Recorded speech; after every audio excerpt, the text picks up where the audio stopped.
according to Google AI, the botanical vision for this place began in 1991 as a simple plan for a fishing pond and then I became a backyard oasis. wish my backyard looked like that. That really goes to show if you're willing to put in the work, it's worth Hmm. it to buy the derelict properties. If you can look at, a big pile of rocks and envision what the possibilities are, then, I mean, you can do anything that you can imagine. You may not have millions of dollars, but that just means it's going to take a little bit longer. You can always offset money for time. Ladies and gentlemen, grab your gloves and get your compost ready. Stepping into the ring is the perennial powerhouse, the sultan of soil, the beast of the beds, where permaculture reigns, food grows wild, community roots run deep, and yes, the garden punts hit hard. Freedom starts in the soil. This is the Guerrilla Gardening Show. Welcome back to the Guerilla Gardening Show. I'm Michael Mike's in the Garden. That's saying with Central Florida Abundance. What's going on, Sam? What's going on, Mike? What's going on, y'all? I'm taking it easy today, letting the rain do my work for me. It's Mm. finally been raining, which honestly makes it a little nicer to get outside this time of year in Central Florida, because without rain, it's pretty miserable. But what about you, Mike? You do anything interesting lately? Yeah, I did. This is going to be a great video for those that are unaware of Cedar Lake Woods and Gardens. I was not aware of this place. The wife found this. We took a trip out there with the dog, and I think Pet friendly. yeah, we're all going to be kind of blown away. So I'll set it up real quick, but I think the pictures will more than describe it for us. This is a 100-year-old lime rock quarry that some guy decided to Hmm. buy and convert into a 20-acre garden. So Wow. a lot of it is Private, all man-made. privately funded. Yeah, a lot of it is man-made, at least like the walkways and stuff around the quarry. But um, That's pretty typical with a botanical garden. yeah, for sure. It reminds me that we have a botanical garden in St. Pete that's like that. Just a homeowner decided, let's just do something awesome here. Yeah. And I have not been to Cedar Lakes, so I'm excited to see it, and hopefully I will be able to make a trip out there soon. Yeah, so this is just a bunch of Okay. videos that we recorded. I'll kind of stop them as we go through. So this is kind of, um, most of this is, sprayed concrete over what was at one point the quarry, but um, there's lots Huh, of that's cute. They let people pathways. uh swim in there. I mean, there's fish and birds and all kinds of stuff in there. So I think you can like get your feet wet. There's like waterfalls you can stand under. That's pretty cool.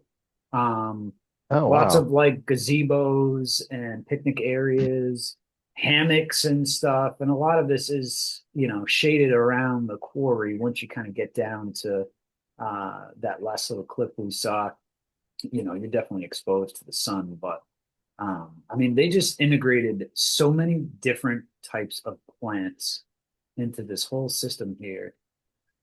This is part of like their And they've really just made their Japanese garden. beds like, Yeah, yeah, their beds are just like in the rock, yeah, this is or like maybe they've all, built these borders. yeah, this is all man-made. I'll bring up the website where it kind of shows them constructing some of this. Um, but I mean, look at this, 142-year-old bonsai boxwood, and I love all the signs. That just makes it yeah, so much more interactive when you know what you're looking at. yeah, there were tons of signs, knowing I was gonna have a video for us here. I'm like, let's not go heavy on the signs, but excellent walkways, everything's nice and clean, very well maintained, and just a really, really cool place to spend a couple hours. It's like $12 a person. We brought the dog there, so she had a good time being outside. Um, big fountain there in the middle, and some swans, some ducks, lots of fish, turtles. There's one of the Wow. waterfalls here that you can stand under. So really, really cool. And then some other parts of it as well. Um, so yeah, um, They say like if did you notice like if they have a staff here that takes care of all this or like, they do. It is officially a what's the management like? nonprofit. Okay. Yep. So I'd say there's probably, I think from what we've seen and looking at the website and stuff, I'd say probably 5 to 10 people on staff. I know there's a bunch of volunteers that go out, manage manage the property, manage the gardens, manage the irrigation, um, and really, really cool areas to just a really serene and peaceful. That's pretty cool though. And you Yeah. said it's about 20 acres. Yes. Yep. Now, it takes like, at 5 to 10 miles an hour because it's like a dirt road driving in there. It probably takes 5 to 10 minutes just to get to like the parking area off the main road. Um, so I don't know how many of that 20 acres you actually traverse, maybe 10, 5 to 10, something like that. Um, Oh, okay. but they have Wow. the upper pathways is the red railings we saw, all kinds of lilies. And what they have, Sam, is a lot of their plants are in pots in the water.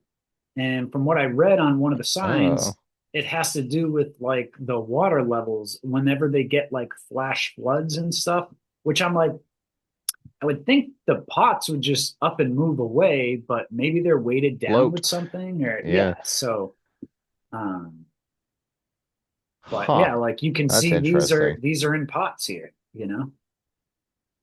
Well, I mean, Um, clearly they've worked this land for a long time. Do you yeah. know like if the original family is still involved, like with the upkeep or anything? I don't think so. From what I read, It's just grown beyond them. the guy who bought this and um built this Wow. place did turn it over to a nonprofit in 2014. Um, and if we get some time, we can bring up, you know, just so cool how they cascade like this, pond after little Absolutely. pond. The amount of design, like, Yeah. environmental work that had to go into this place. Because, I mean, when you look at it right now, you could kind of think that this is just, a overgrown or just a forest area. Sure. But, I'm imagining this as the quarry that it was when this man must have acquired it, and it was almost certainly barren. Oh yeah. Probably no plant life. Pff, I bet all of the surrounding trees are probably a part of this park. They've probably planted all of those. Like this is a Well, man-made ecosystem.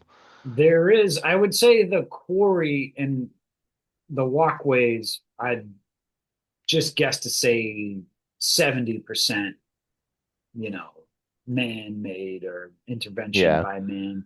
But later on in this video, actually, that was a picture. I didn't put that in here, but I did hug a 500-year-old live oak tree. So really.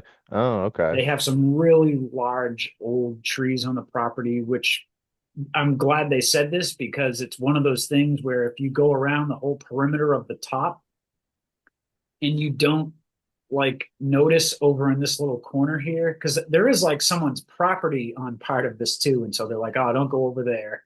Um, I'm and sure it's it is, fenced off somehow, maybe. it's not really, but Wow.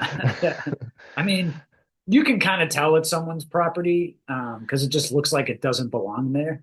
Um, whether it's someone's property that they just go there and occasionally spend time there. I'm not 100% on that, but um, I was glad that they pointed out, hey, when you get to this point, make sure you like bear to the right and check out because I think it's 100 and something year old laurel oak, and then it said 480 to 540-year-old live oak or something. There we go. Yeah. Estimated 480 to 560. Oh wow. And, just a beautiful, beautiful tree here. I mean, Wow. I Was can't it even put it all on a camera shot. So so this area over here was more untouched, like it wasn't mined. yeah. And actually on part of this property where they have the pet cemetery, because we did go that far. Um, I'm like, well, I see a fence here. Let's just go to the corner of the fence and see like this is the property line. And it looked like there is another quarry on the other on like over like a ledge. I'm not sure if that's part of the property or not, but this was an abandoned quarry, and from what I read, it was abandoned. So this town of Williston has like 2,900 people. And Yeah. when they built the town, the quarry was the main source of the material to build the roads.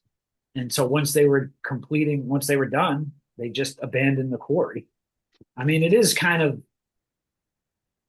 not the easiest place to get to. And obviously, a town in 2026 with 2,900 people, there's not a ton going on, but beautiful place, super quiet. It was rare to come to a stop sign, look both ways, and no cars were coming. Um, so that was pretty cool.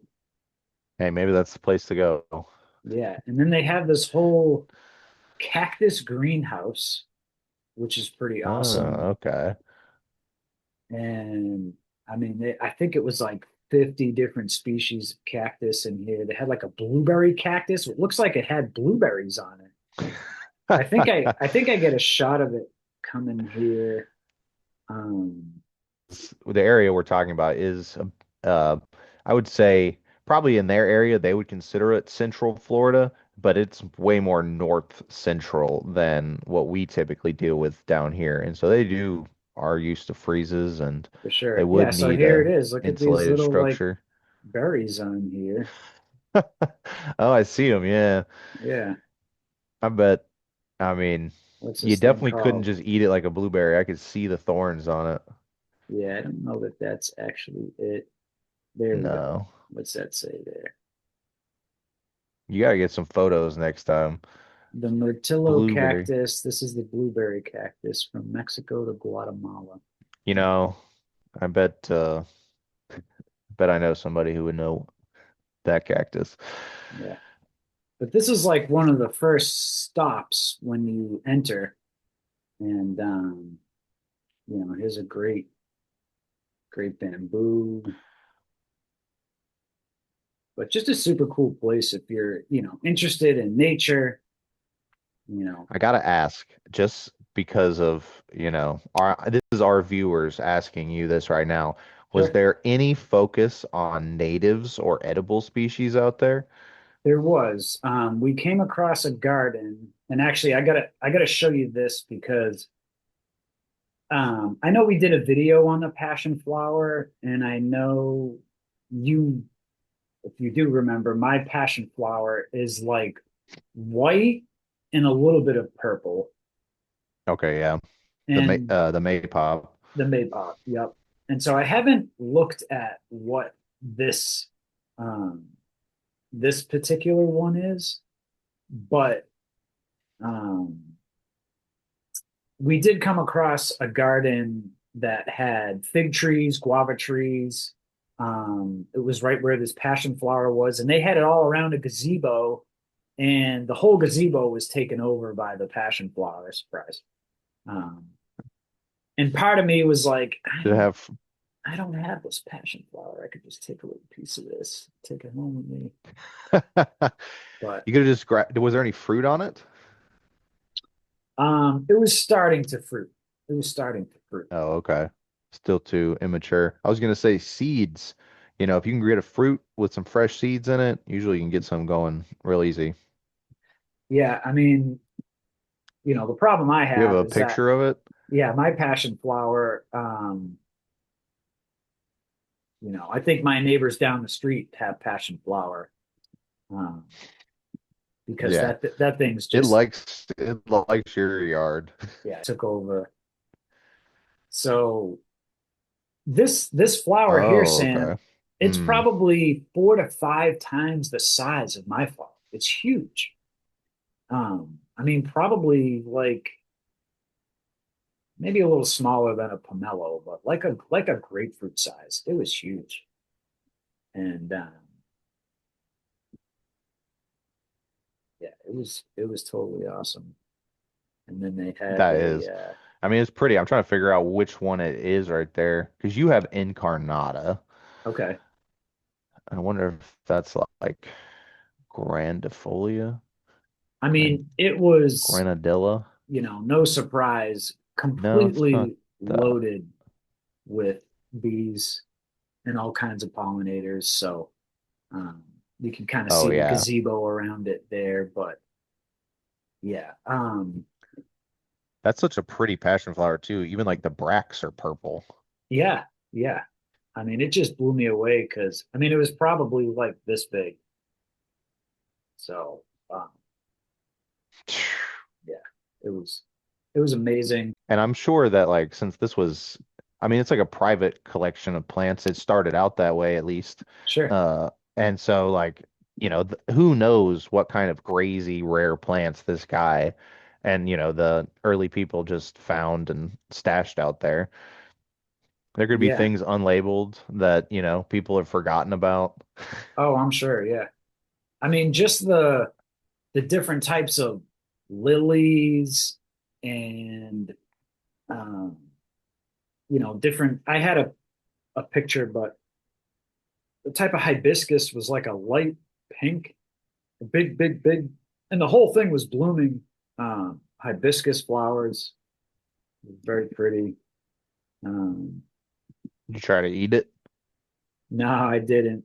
Normally I'm down to try and eat it, but um, yeah, that was a good I dream cannot shot. figure out what type of passion flower that is. I'm still looking, and I have not Um, seen that flower on any of the ones that I know. okay, so in 1991, Dr. Raymond Webber discovered a Let's learn some 100 plus history. year old retired rock quarry.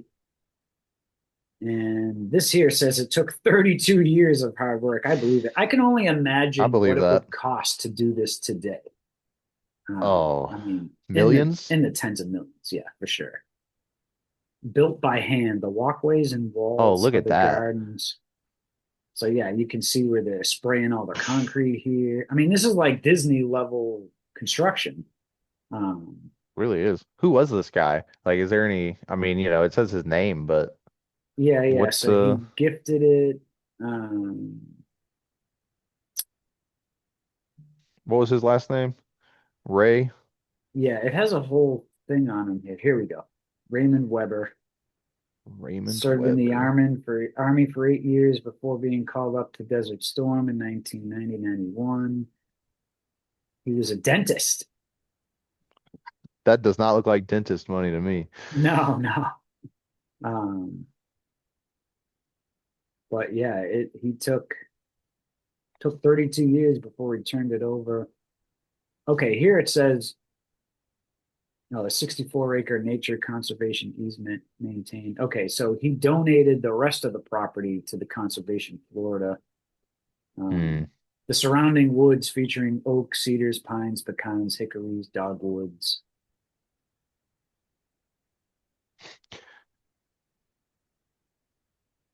Yeah, and they're open According every to single day but Christmas. hey, according to Google AI, the botanical vision for this place began in 1991 as a simple plan for a fishing pond and then became a backyard oasis. Yeah, I wish my backyard looked like that. And I mean, that really goes to show if you're willing to put in the work, it's worth Mhm. it to buy the derelict properties. You know, if you can look at, a big pile of rocks and envision what the possibilities are, then, I mean, you can do anything that you can imagine.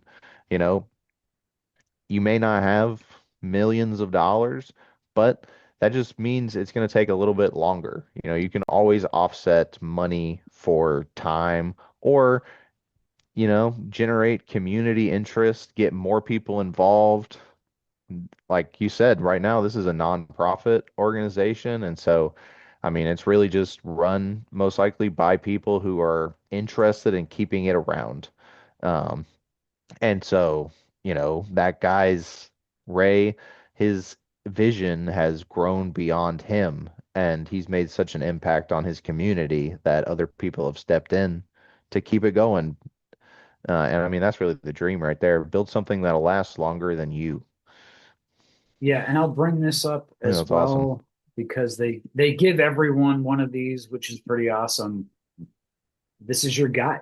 So it shows you um well, I should say it numbers things and then as you come across the numbers, it is labeled like on the trails and stuff, but you can see up here in the corner is the 500-year-old garden where there's I think it was 100 and no, there's a 2 to 300-year-old oak tree, the 500-year-old oak tree, and then I think there was 140 or 160-year-old laurel oak.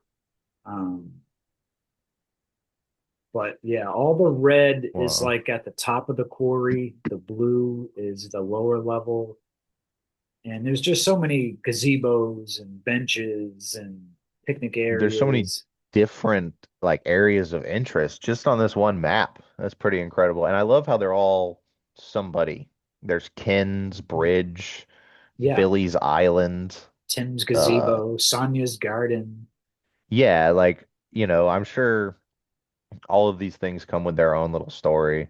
Whether it be family members or people who like, do they do guided tours out there? Do you know? I am not sure. I haven't seen anything about that. I That do would be see cool over just to to, the left here, it says Wedding Chapel. Um, and they do have a big plant sale festival. Forget what she said in October, I think. So oh, um, okay. I know my parents might be back around in October and we may try to make a trip out here because we did buy a membership. Um, Nice. because I think it's $40 for an annual membership, and it includes your first visit. So, um, and then And they got first a responders barbecue. get a discount. Yeah, they get a barbecue Oh, grill. they got it. Yeah, you can go out there, have lunch. Yeah, I mean, that sounds like an awesome time. And I mean, especially this time of year when it's hot, you still want to be outside, finding somewhere that's shady. You know, not everybody's about getting in the water. I prefer to just sit around it anyways. And I'm sure it's much cooler out there. And honestly, it's got to be, I mean, it's definitely leagues cooler and just more hospitable than it would be if it was just left to, uh, try to repair itself on its own. And, I'm sure there's plants in here that some people wouldn't plant, but it's all, I mean, just from what I've seen, I'm gonna have to go check it out for myself. I'll try to grab some pictures for us. You know, every season must be a different experience out here, I'm sure. Different flowers and, fruit ripening, even the water levels, like it looked kind of low, yeah, in the pictures you were showing. So I'm sure after, honestly, I think I need to go out there after they have like a storm surge or whatever and see what their pots are doing. yeah, yeah. See if they're floating away It was or funny. if they're I changed. went to look at the Google reviews because when I find a place that kind of blows me away, I'm like, I got to see if anyone left a 1-star review and see how what type of horrible people these are. And Yeah. one person complained that, they went at a bad time of the season and things were like dead and dying. And they're like, who's taking care of this place? And I'm sure like me, Sam, like, you know, and I guess I'm sure you would agree, like, yeah, I want my garden to look nice, but I'm also going to let nature do its thing. So if things are going to die, I'm not going to like take the time to cut all these things back that are eventually just going to like something nice is going to grow in its place. Or I mean, I've got a bunch of pineapples outside that the main stalk died, but now I got pups growing out of it. So if I cut those pineapples back, those pups would be dead. So, um, Yeah. but Yeah, yeah, no, I'm right there with you. Like let it be because realistically it provides purpose for other things. There's creatures that use decaying plant matter as residue. It encourages microbes and fungi to inhabit your gardens to eat those things that are breaking down. If we're constantly removing all the dead plant matter, you're removing all the goodness out of your garden, really. Our plants love dead stuff. Just leave all the dead stuff there. yeah, And I mean, that's that that 1 star review is actually a 5 star review because it tells us that this is not a Disney garden where they remove every imperfection and don't want you to see the reality of plants. They're putting it right in your face. They're like, if you come in February, it's probably going to be brown. yeah, And that's a good thing for people to learn because we think that our lawn needs to be green all year round, which realistically you shouldn't have a lawn. But if you do, it's not going to be green all year unless you're forcing it to be. Like you said, you're not letting it do what it would naturally do, which is go dormant during the dry season. We're just going to drain the aquifer to keep the front yard green. At that point, when we're wasting that much water just to keep things pretty, and green, when they shouldn't be, I'd say you might be better off just painting it green. You're gonna ruin so much anyways. So just ruin your yard with paint instead of draining all our water away. yeah. That's a person who really doesn't like nature because Hates if it. that's your complaint, yeah, you probably hate your life. And I'm gonna bet that this person probably has 5+ cats. I'm just gonna go out and say that and kind of I prejudice bet them. most of their reviews that they've left are 1 star reviews for different Yeah, places. They probably don't bother doing anything unless they're yeah. unhappy about it. I bet they leave like a 1-star review for like Spectrum customer service too, expecting that they're gonna get 5-star. But um, this Sam, I think this kind of Okay. ties into what we're talking about. I'm just gonna let this play. No, I can't hear anything. Oh Sad no, Ryan Gosling here. Nope. Can you damn it! hear it? I can hear it. Yeah, Is this is I was just saying this looks like some drug commercial. it is. It's a drug commercial for nature. And if you see it says golf, it's Oh. not nature. Oh my God. What is that? That's like from The Onion. It must be. Uh Yeah, yeah. Oh man, I can't yeah, believe that you can't hear that. That's terrible. no, I wish I could have now that I know it's a meme. But yeah, Yeah, I mean nature really is the best medicine. You can trust sad Ryan Gosling on that. yeah, Whatever the AI dog thing was. yeah, yeah. But Uh Yeah, and exactly, people who are caught up in perfection are not really are not at all concerned or aware of how nature works. Nature has cycles. And I mean, it's also a very human-centric way to think about it, because I mean, everything was not put here for us, even though some people refuse to believe that. And yeah, just because it is not visually pretty to your eyes does not mean that it is bad. Lots of times, there's lots of great things that we just don't find attractive. But open your mind a little bit and think of what other services those things might be providing, because everything's got something to teach us. I mean, I You can just got to understand open if your this ears. person, there was another review. I don't think it was a 1-star, it was a 5-star, but she was like, it took me years to get here because I live in Miami and it's like a 5-hour ride.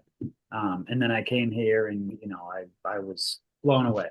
But I can understand making the 2-3 hour trip, because it is kind of not an easy place to get to, at least, relative to major highways and stuff.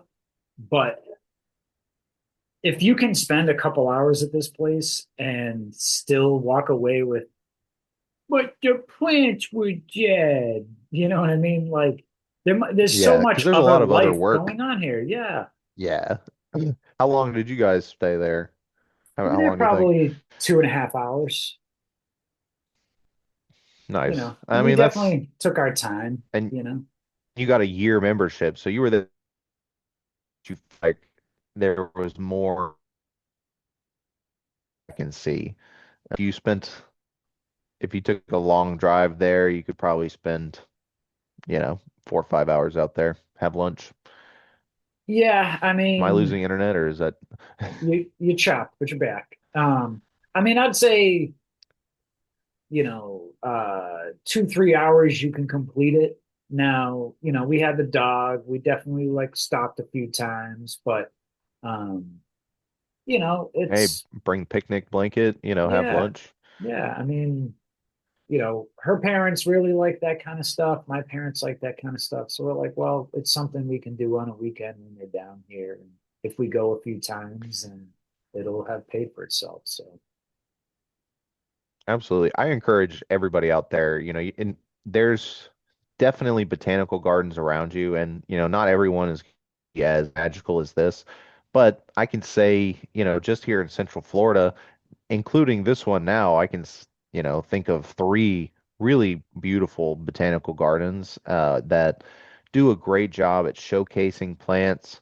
Um, and so, if you guys aren't in Florida, if this is all too far away, there's got to be something around you. And if you're stuck in your own yard, looking for inspiration, you're trying things, go check out one of these places and look at not just the plants, but the design element, the pathways, the sight lines, how they're stacking, different species and functions on top of each other. That's really what we can take away. And if you are, around here, Bach Tower is a beautiful botanical garden, lots of information out there. And then there's also the Sunken Gardens in St. Pete, which is a much smaller, but I would say very similar in inspiration to what we've seen today. Maybe we'll have to do a video on that sometime. But, cool. all of these places just have a lot to teach us. And, if you're thinking about how to get outside and you're somehow uninspired by just running through the woods, because that's all I need. Just put me out there in, a semi-natural spot and I'll be fine. But some people need a little bit more structure and checking out, the nearest botanical garden to you. I've been to, all up the East Coast. I know there's plenty. I'd be really interested to go out to like West Texas or Arizona and go to a botanical garden because I imagine, you know, like that greenhouse we saw, the more desert cactus species, it'd be something like that, and that would be fascinating. If any of our viewers are out there, do send us a picture over on Instagram. Yeah, great. Speaking of Instagram, Sam, if someone wants to learn more about you and your services and your company, where should they go? Absolutely. Do check out Central Florida Abundance and YouTube. I offer regenerative gardening, landscaping, and farming services from consultations to installations and then maintenance after it's all done. It's a soil centric, ecologically focused way of gardening. Um, and it's probably not going to look botanical garden, do any hardscaping for you, and we're not going to dig any quarries, but you are going to learn a lot. Um, and if you're interested, send us a message over there on Instagram or Facebook, and I'll get back to you. You can also send me an email. That's usually a good way. But what about you, Mike? What you got going on now? What you want to plug? Mike's in the garden. Follow me there at all these different places that are popping across the screen right now. And if you want to be a guerrilla gardener, you can represent with a Guerrilla Gardening shirt. And you can head to the link down below at the Etsy shop and get yourself some other punny. We've got horror shirts now. We're expanding. We've got, all kinds of shirts that will tickle your fancy. So head on over there, grab one, support the show.